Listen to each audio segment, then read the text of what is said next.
On est présentement 25 employés qui sur un corps de travail. Et dans les 25 employés, j'ai environ 5 personnes qui sont des personnes dites à limitation restrictive. Je suis fier de ma personne, ma personnalité. Puis que le monde qui me dit qui m'encourage, comme M. Panteau, il dit « fait du beau travail ». C'est beau d'entendre dire ça, tu sais. Ça fait, comment je te dirais ça? Ça fait chaud au cœur. Le cœur te cogne, il est content. Tu sais, tu dis « ah, moi-même, c'est ça qu'on va avoir, des encouragements ». Le monde, c'est ça, peut-être qu'il voudrait avoir des encouragements. Le monde, pour ça qu'il voit noir, il n'y a pas d'encouragement. S'il y aurait de l'encouragement, peut-être qu'il foncerait plus. Tu sais? Autant quelqu'un qui a un certain handicap, autant que le régulier, on fait comme une fusion. À un moment donné, je peux vous emmener sur la ligne et je pense que vous ne serez pas en mesure de détecter, c'est-à-dire qui est handicapé, qui ne l'est pas. Puis ça, je pense que c'est très important. Ne pas étiqueter quelqu'un juste à le voir.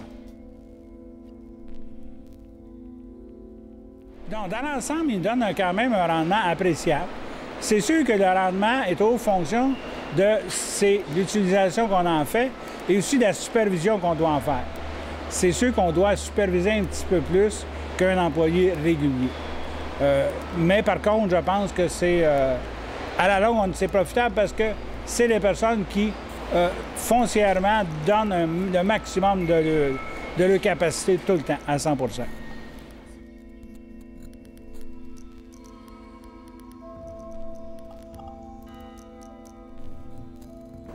Moi, je leur dirais de foncer puis de venir rencontrer les employeurs puis de ne pas se stresser pour trouver un travail. Puis c'est mieux de travailler que de rester à rien faire à la maison ou rien que faire du bénévolat. C'est pas vraiment un emploi à temps plein.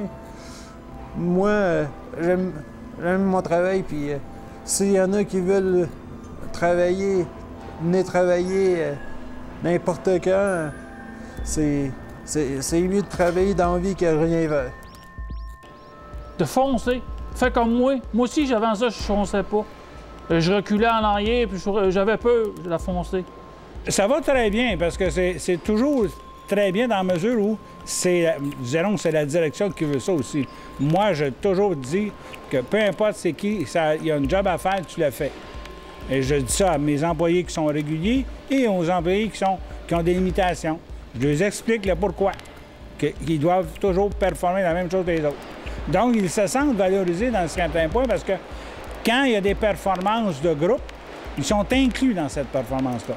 S'il y a des bons rendements, des tableaux de rendement, ils sont inclus la même chose. Donc, pour eux autres, c'est important qu'ils ont participé à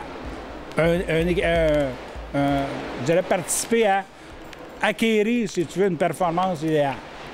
D'aller de l'avant, tu sais, marcher de pied de l'avant, pas reculer, puis pas toujours voir du noir, tu sais, pas toujours être négatif dans la vie. Il faut être positif. Comme M. Parenteau dit, il faut être positif, il faut aller de l'avant. C'est pas parce que tu as une limitation que tu n'es pas un citoyen. C'est la plus belle chose, gamme. Tu fais partie d'un pays ou d'une nation, peu importe. Tu es un être humain. Ta limitation, ça ne veut pas dire que tu es en dehors des autres. Il y a des personnes qui ont des limitations puis que ça ne les a pas empêchés de faire quoi que ce soit. Là. La limitation, c'est en intérieur de toi. Si tu te sens limité puis tu restes limité, tu ne feras jamais rien de ta vie. Par contre, tu fonces un petit peu, là, tu vas sortir de ton cocon. Des fois, je fais des petites erreurs. Tout le monde en fait des erreurs. L'erreur est humaine. Tu sais, il n'y a personne de parfait. Si tout le monde serait tout parfait, là, maudit la terre virait bien. Il y aurait moins de chicanes, tout le monde s'entendrait avec tout le monde. Mais ici, il faut qu'on s'entende avec tout le monde. Les petits comme les faibles, les riches comme les pauvres, il faut s'entendre avec tout le monde.